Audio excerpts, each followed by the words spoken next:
Assalamualaikum class. Today we will do question number 2 of exercise 11b. So let's start. We have to find the values of unknowns in this question as well. So in part A, our unknown values to find are A degree and B degree. हमने इन दोनों की values find करनी है. उससे पहले आप जरा parallelogram को गौर से देख लें. हमें 106 डिग्री गिवन है और 48 डिग्री गिवन है. अच्छा, एक बात मैं आपको बताती चलूं, मैंने आपको पहले भी बताया था कि जो आमने सामने एंगल्स लाई करते हैं उनको हम बोलते हैं ऑल्टरनेट एंगल्स. अब जिस तरह ये जो गिवन फिगर है आपको नजर आ रहा होगा, मैंने आपको जो कल के लेक्चर में डिलीवर किया था यही बताया था कि जो इस तरह करके हमारे पास बन रहा है,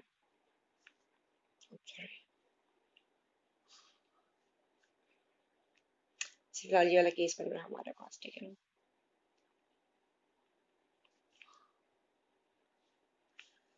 यहाँ पे जो एंगल है और जो इधर एंगल आएगा, ठीक है,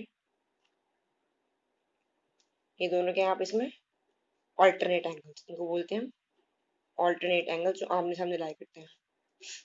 ठीक है, तो जो यहाँ पर एंगल होगा सेम वही एंगल होगा कि बी और 48 जो यहाँ पे इसमें ऑल्टरनेट है, तो बी का आंसर क्या निकला है हमारे पास जी, B degree is equal to 48 degree.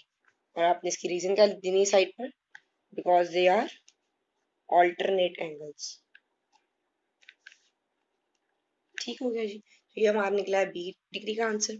अब इसी तरह अगर आप इसको देखें ए और ये 106 डिग्री को, अगर मैं इसको भी बाइसेक्ट करूं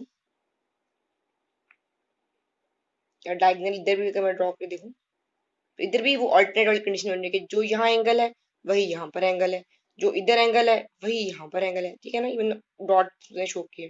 तो ये हमें फिलहाल फुल एंगल गिवन है 106, तो यहाँ पर 106 है तो ऑटोमेटिकली ए की पास भी क्या होगा 106. तो A degree is equal to 106 degree. और इसकी भी रीजन क्या है कि they both are alternate angles.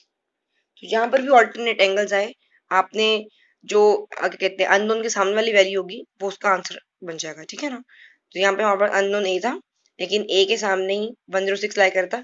अगर आप इसका वो मैंने जो डायगोनल जो है उससे बाइसेक्ट करके देखें, तो जो मैंने डॉटेड लाइन ड्रॉ की है, अगर आपको नजर आ रही हो तो आपको पता लग रहा है कि ये फिर टू पार्ट्स में एंगल डिवाइड हो जाएंगे, इस पार्ट में और इस पार्ट में. ठीक है ना. तो हमने पढ़ा कि यहाँ पर जो एंगल बनता है वही एंगल यहाँ पर बनता है. सिमिलरली इस साइड पर जो एंगल बनता है वही एंगल यहाँ पर बनता है. तो फिलहाल हमें ये कलेक्टिव एंगल गिवन है. कलेक्टिव एंगल हमारा आ रहा है 106 डिग्री, जो कि इन टर्न ऑल्टरनेट किसका बन रहा है, ए का. तो ए का आंसर आ गया 106 degree. Alright, now next question part B.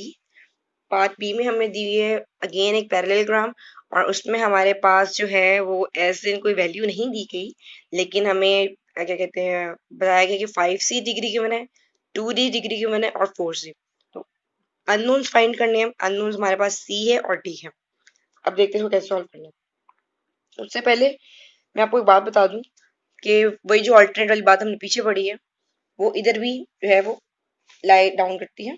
इधर देखिए आप, मैं इसी को दोबारा से रीड्रॉ कर रही हूँ इसी फिगर को.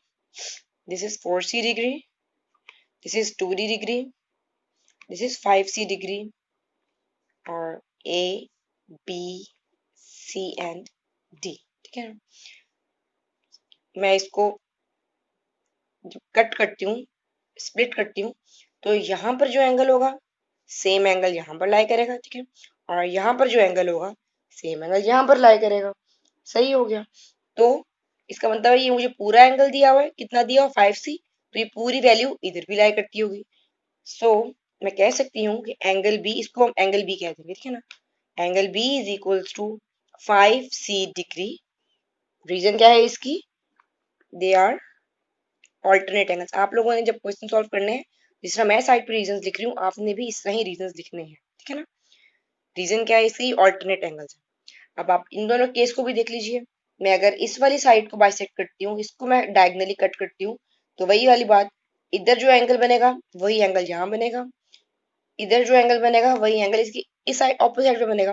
तो हमें as a whole collective angle given है इधर भी और इधर भी, तो ये दोनों आपस में क्या हो जाएंगे ऑल्टरनेट, और इक्वल हम इनको कर देंगे. यहाँ पर अब हम लिख देंगे 4c degree is equals to 2d degree. इसकी रीजन भी वही है, दे आर ऑल्टरनेट एंगल्स। ठीक हो गया। और यहाँ से आपको नजर आ रहा है कि 4c से मल्टीप्लाई हो रहा है और 2d के साथ, तो 2 और 4 आप इसमें कैंसिल आउट बिल्कुल हो सकते हैं। ठीक है, ये 2 यहाँ पर आ जाएगा, 4c degree divided by 2 is equal to d degree. So 2 1 जा 2 2 जा, तो d डिग्री का हमारे पास अभी फिलहाल आंसर क्या आ रहा है, 2c डिग्री। आपने यहाँ पर ये आंसर नहीं लिख देना, अभी हम इसको मजीद सॉल्व करना है। फॉर द टाइम बिंग आया d is equal to 2c degree. अच्छा जी, अब हम देखते हैं इसको, आप इक्वेशन नंबर 1 कह दें या वैसे भी फिलहाल 1 लिखते हैं आप यहाँ, ठीक है ना। d is equal to 2c degree हो गया। अब इसमें एक और बात, एक और आपको मैं रूल बताते चलूं। जैसे हमने एक रूल पढ़ा था ट्राइंगल का, कि the sum of interior angles of triangle is equal to 180 degree. ठीक है, ये रूल सबको याद होगा। हमारे सामने से कौन सी फिगर है, पैरेललोग्राम। ठीक है ना, तो पैरेललोग्राम का भी ये एक रूल होता है कि the sum of interior angles of parallelogram, ये मैंने पैरेललोग्राम की जो है शॉर्ट फॉर्म लिखी है, ऑफ पैरेललोग्राम इज 360 डिग्री। ठीक हो गया, ये आपने बात याद रखनी है कि ये इसके 4 एंगल्स होते हैं, 1 2 3 4। इन 4 के 4 एंगल्स की मेजरमेंट को जब हम प्लस करेंगे तो हमारे पास क्या आंसर आ जाएगा, 360 डिग्री पैरेललोग्राम की केस में। ठीक है जी, अब इसी वाले रूल को, ये मैंने आपको जो पॉइंट है, अपने ये पॉइंट बेशक आप साइड पे लिख लीजिएगा अपनी नोटबुक के, या आप बेशक मेमोराइज इसी तरह कर लें, तो बेटर होगा कि आप राइट डाउन कर लें ताकि वो याद रहे जब भी आप इस तरह के क्वेश्चन सॉल्व करें। अच्छा, अब जब हम ट्राइंगल को लेके सॉल्व करते थे तो हम सारे एंगल्स लिख के प्लस के साथ इक्वल टू 180 डिग्री करते थे। अब चूंकि हमारे पास पैरेललोग्राम है तो हम इन सबको प्लस के साथ लिख के किसके इक्वल कर देंगे, 360 डिग्री के equal. Now let's solve it. हमारे पास क्या है, 5c degree, 5c degree plus 2d degree plus 4c degree plus, अभी फिलहाल इसको एंगल बी लिख दें, plus angle B equals to 360 degree. और इसके आगे आपने ये वाली रीजन लिखनी है। ठीक है ना, मेरे पास अभी यहाँ पे स्पेस कम थी इसलिए मैंने ऊपर लिख दिया, आपने इसके सामने लिख दी, या बेशक नीचे ना ब्रैकेट बना के लिख दीजिएगा। अच्छा, अब आप जरा देखिए हमने किसको किस किस से रिप्लेस किया था। जैसे यहाँ पर हमने एंगल बी को 5c से रिप्लेस किया था, तो हम यहाँ पर एंगल बी को 5c से रिप्लेस कर देंगे। और यहाँ हमने डी को 2c से रिप्लेस किया था, तो हम नीचे भी डी को 2c से रिप्लेस कर देंगे ताकि हमारे पास एक ही वेरिएबल की फॉर्म में आंसर आ जाए। 5c डिग्री प्लस 2, और डी की जगह हम क्या लिख देंगे, 2c डिग्री। ये 2 ये वाला आ गया, और इस डी की जगह मैंने ये वाली वैल्यू पुट इन की है, 2c degree plus 4c degree as it is आ जाएगा। और एंगल भी हम ऊपर बता चुके हैं कि वो 5c डिग्री के इक्वल है।